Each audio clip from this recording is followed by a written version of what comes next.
What's happening? Hey, look, trying to get my posture right.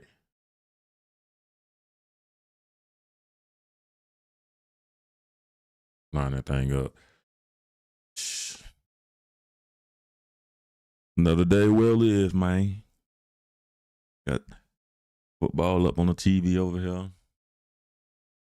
Watching nightcap videos on my phone.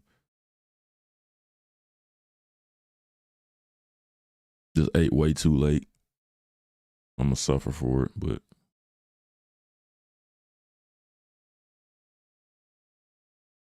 one of my pet peeves, right, is inconsistency. So I try not to be hypocritical. It'd be hard trying to get up and sit down and chop it up virtually, but trying to stay as consistent as possible. Monday through Friday, 8 p.m. Eastern time. Check in, lock in, get the show on the road. Because I wouldn't accept inconsistency in other facets of life. I actually despise it. And one of the most consistent pet peeves I have is inconsistency with restaurants.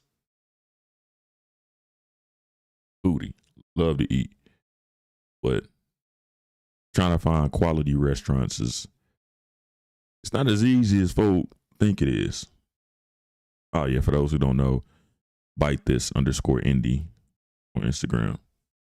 BITETHIS _INDY food page. In every city, trying any food possible. But that's another facet of life I gotta improve on, because put my face on camera and then put my voice on mic, two difficult things for me, because I'm so busy and so used to moving and grooving and not recording and stopping to record it or trying to document it, that I'll go through 100 of the best spots I've ever eaten at, not document any of them, not talk to nobody about any of them. I'll just keep a mental file on them, and then I'll double back whenever I feel like it.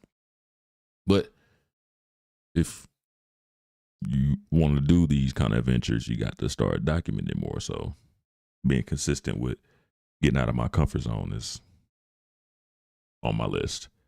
But all that's besides the point, right? Finding a good restaurant,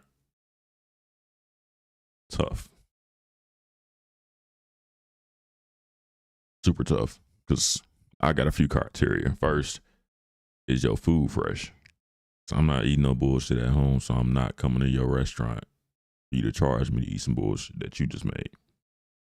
Second, your ingredients is fresh, but is it good? All right. Because if your food is fresh and it tastes good, I don't really care about the price. The third thing, consistency. And one by one, trying to check these boxes is tough. Just trying to figure out where a lot of restaurants even get their ingredients from is super tough. So scour menus, check reviews, go through the website, and sometimes sit outside the restaurant, just look at who's delivering your food. If it's GFS, I'm OUT. Besides the point. Second, is your food good? I try not to look to reviews on taste of food, because a lot of folk can't taste nothing. Like, that taste buds is fried. So why would I rely on them to tell me if something tastes good or not? Walk in, I'll at least give you the decency to impress with smells or reviews. So looking at your photos, you eat with your eyes first. Does your food look good? It does? All right, bet, cool. I cook enough, so let me see what flavor combinations you putting together. What's in that? You doing what? Oh yeah, bet. I mess with it. I'll try that. I'll give it a try. And then a lot of the spots that I've tried, you gotta pass the first one to get me to even try your food.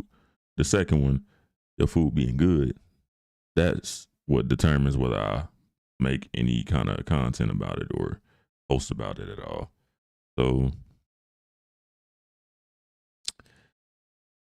for every 10 restaurants I go to, maybe 3 or 4 actually document or care to get photos of or make videos of. So 60, 70% just off the bat, just eliminate it. And then after you've already whittled that down to the 30, 40%, you got to deal with the problem of inconsistency. So I've gone to this restaurant, I enjoyed it. The next time I went, the food wasn't as good. That's as big of a problem as finding a spot that's good. So of the 30, 40% that I actually like, maybe half, the food is good the next time I go. And I don't believe in giving spots the benefit of the doubt. So maybe 15, 20% of restaurants are top tier restaurants. If I'm being honest, it's probably more like 10%. That every time you go, your experience is going to be the same and you're going to enjoy it to the same degree every time you walk in. So maybe 10% of all restaurants. And I don't believe in giving restaurants the benefit of the doubt because you're not giving the benefit of the doubt as a patron. Imagine you go to a restaurant, you enjoy your food, you pay, you leave, and you come back enough that they recognize your face. But one day you forgot that you got a new bank card in the mail. So the card that you got isn't active anymore. You try to pay, your card gets declined. What you think they're going to do? They're going to hit you with a, well, we'll take your word for it. We'll just charge you extra next time. We'll leave a tab for you. You can pay your tab later. Hell no. When they serve that food, they want their money right then and there. Not giving you the benefit of the doubt. Every time you come here, you need to pay on time. So you're not giving the benefit of the doubt on that end. So on the other end, every time I come and I have to give you my hard-earned money, the food better be to the highest standard possible. I better get the exact same experience every time I come. Because you expect it of me, you expect me to pay, and you expect me to pay to the T every time I come. So I should be able to expect you to make my food good every time I come. Right? Problem with inconsistency. And it's tough. I had that experience today. Went to go get some breakfast on the spot. Walked in there. They had these breakfast biscuits, man. Sausage, egg, biscuit. That's it. Simple. I try to keep it as simple as possible because if you can't get the simple stuff right, there's no way you should be trusted with anything that requires more than 4 ingredients. First time I went to this spot, amazing. Did it right. No complaints. Thumbs up. Double back, man. Somebody must not have got the memo because it was some weak ass white bread instead of biscuits this time. Same order. Blew me. Then all of a sudden, sausage tastes different too. Ain't no seasoning on the eggs. Just a fiasco.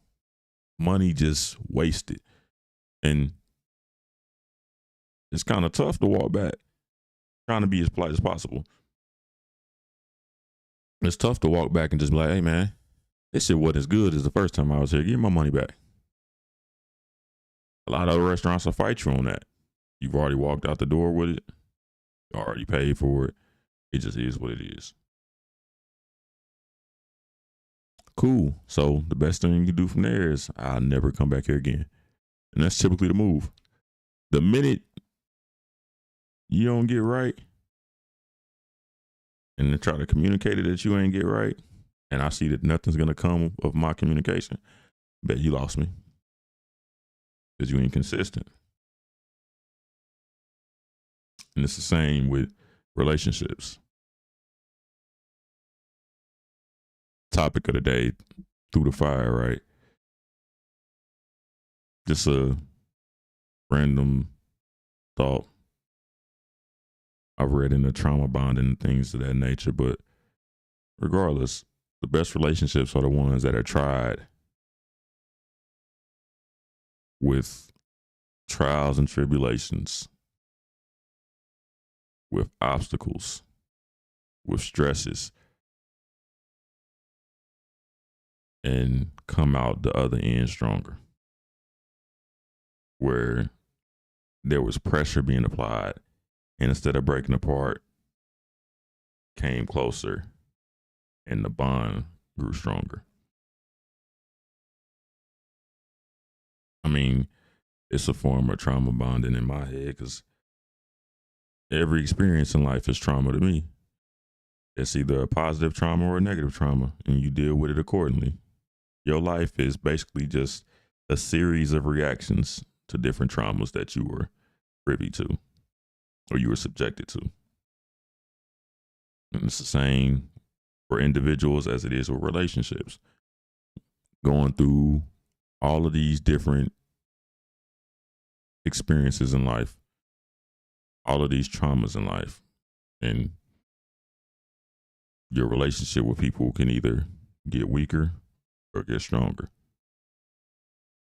People can become irreplaceable to you, or you can forget who they are, forget they ever existed. All the same. We all have these changes and evolutions of our inner circles, and majority of the time it's not even anything cataclysmic that happens. It's a simple event happen, and the proverbial straw that broke the camel's back is like, yeah, this ain't gonna work no more. And in some cases, it could be a huge situation. We got into a dilemma, and your reaction did not showcase the morals and the structure that I implement in my life, and I want reverberating around me. You didn't represent what I represent in that moment, so I can't get with that. That's the most common thing. But the sneaky problem is, man, I'm headed in this direction, and I see that me heading in this direction is me moving toward the goal. And when we went through this, your reaction said that that goal wasn't your intention either. We had different goals at that moment in time. Even if you say we don't, my reaction moved me forward toward that goal, and your reaction was detrimental to the cause. So again, can't be trusted.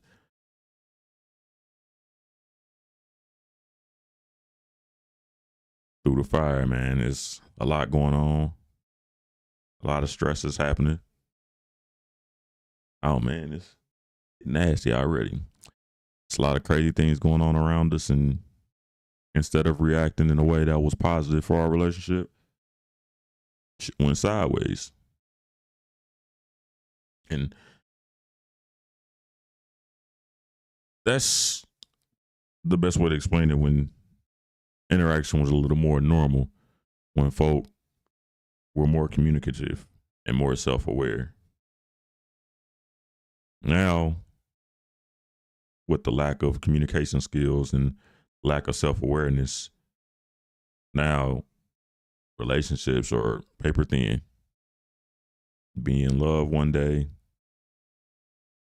be disgusted with each other the very next day. Be best of friends, and from best of friends to the worst of enemies.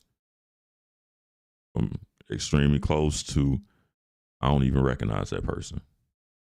All for most trivial of reasons.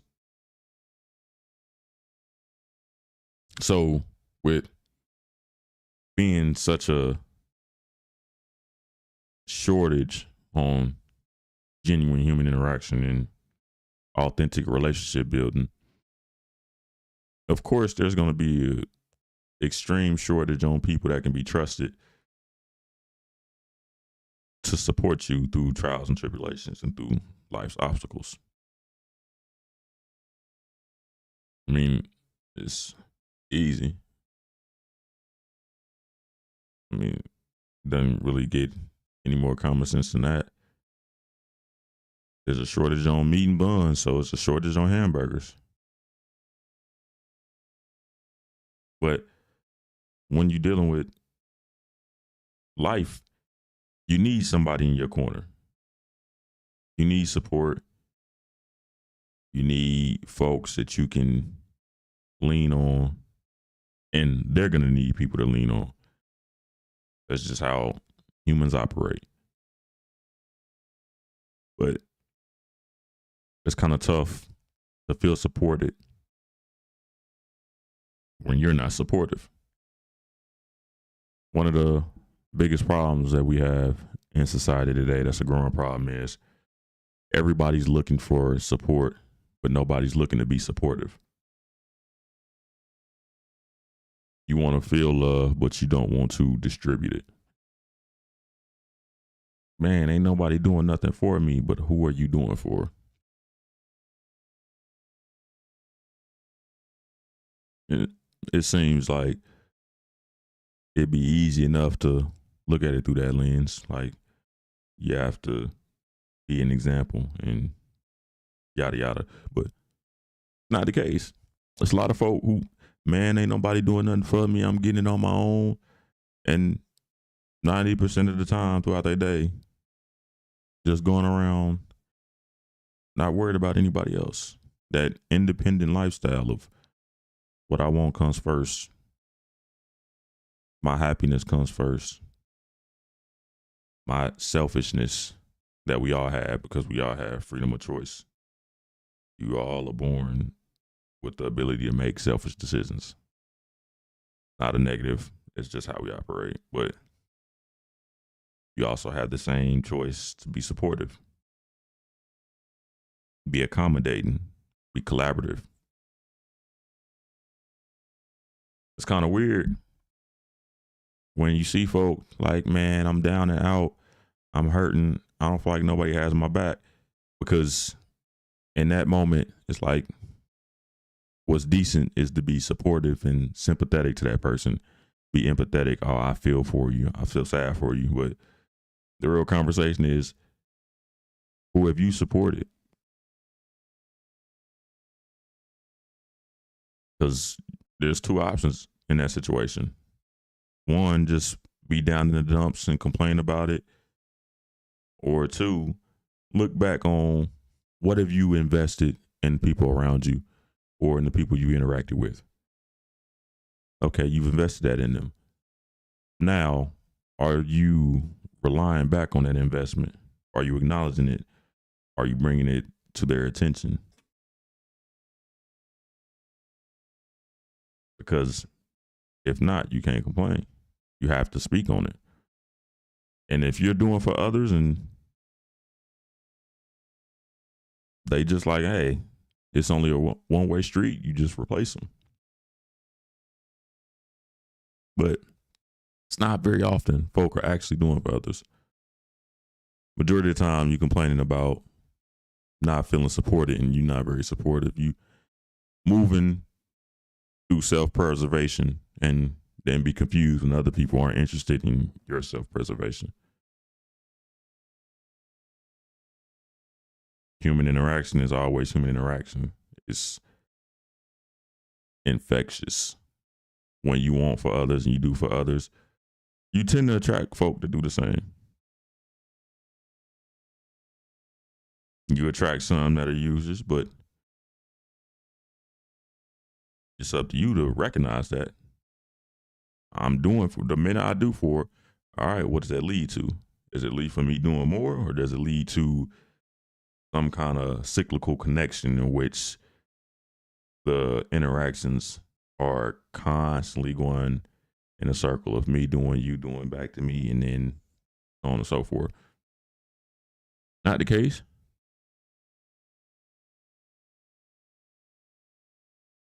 And the fire is a perfect example, because how many folk willing to run into a burning house to save somebody? A stranger. Slim to none. Slim. Now, how many people willing to run into a burning house for somebody that they love? Before, it'd be tough not to say, I'm going to do that. But now, even then, still slim. Like, who in your life are you willing to run into a burning building for? Oh, they going crazy on here. And that's an honest question. Like, who are you willing to run into a burning building to save?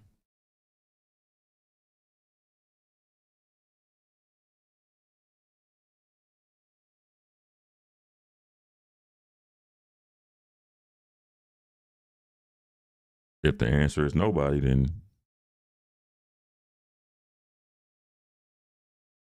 the answer is nobody. But that being the extreme, that does trickle down into other situations, because when you aren't willing to go to the extremes to support other people, then even doing the bare minimum seems more optional than it should be. I won't run into a burning building for you. All right, bet, cool. My car broke down. Are you willing to get up out of your bed to come help me out?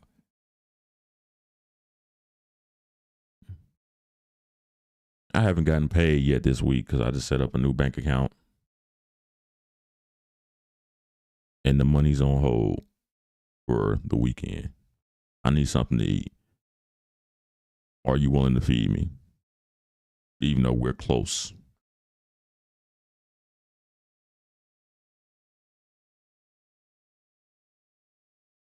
I'm going out of town. Can you drop me off at the airport? You'll be surprised how many people just like, man, I'm not doing none of that shit for you. I'm not doing nothing for you unless I'm already doing it for myself at the same time.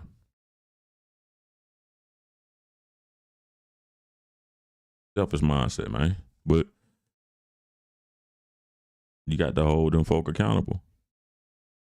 The folk who are selfish and doing for self are the same folk that people are going out their way to support that kind of mindset. Like, yeah, man, F them. And then you start to grow these manipulative mindsets where I'll do whatever to you as long as it means I'm better off in the end. And that manipulative mindset becomes real contagious. Now everybody's thinking that way. Well, shoot, as long as I'm good after this, you on your own. And with that being the case, remember, there's always a situation where you're going to need people. Now, you done manipulated your way up to a point. Now, how many people still standing with you? How many people willing to do anything for you? And it'd be the most simplest of things. Man, I just need this break right here. Nobody willing to give it to me. I was terrible to people. You get laid off from your job. Now you want to be an entrepreneur. Bet, come support my business. But the entirety of your life, you're rude to people. And you marketing your business to these same people. Now they're like, man, fuck you. I'm not coming to spend $1 with you. You're a shitty person. It's a sad situation, but it needs to be more common. There needs to be consequences for folk not expressing human decency. needs to be consequences for folk not being good individuals, not being model-esque citizens. And it's wild, like the undercurrent of human behavior is still based on morals like that, where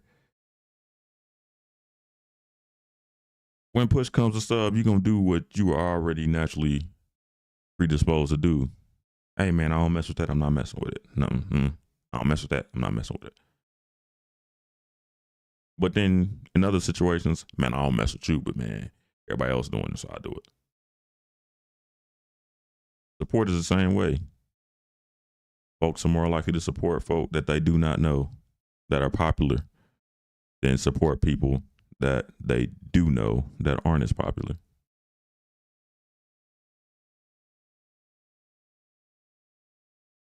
Crazy, ain't it? Gone through that personally, starting businesses where you can interact with hundreds of people constantly, supporting as often as possible, being as good of a person as possible. But then when it's time for you to step out on your own and try to chase your ventures or your dreams and goals, you'll see that the support isn't there. And it's crazy because this is a common theme where when you step out or you putting yourself in a situation where there's going to be pressure or discomfort, when you're going to be going through the fire, you figure out who's in your circle and who isn't in your circle. Like who's there to support and who isn't. And it's because that's the case. It goes back to the beginning of the episode where it's like, you never truly know who will run into that burning building to save you or to help you until you're in that burning building asking for somebody to help you. Because when you watch now on the news with folk, you're like, man, what if this was us? Folk don't want to feel bad, so they'll lie about it. But when push comes to shove, you can be yelling out the window. Folk will be watching the building burn, holding their camera, posting it on social media. And then when somebody finally does come to help and a crowd comes to help, you'll be surprised who just so happens to be in that crowd as well, in the back of the crowd, yelling how they were always on the way to help just after they press upload. It's a crazy situation, man. You got to figure out who's going to go through the fire with you, who you want to go through the fire with, and prioritize them. And anybody who isn't, chastise them. You're not supportive. You're not a good person. So you should be treated like you're not a good person. Common sense, ain't it?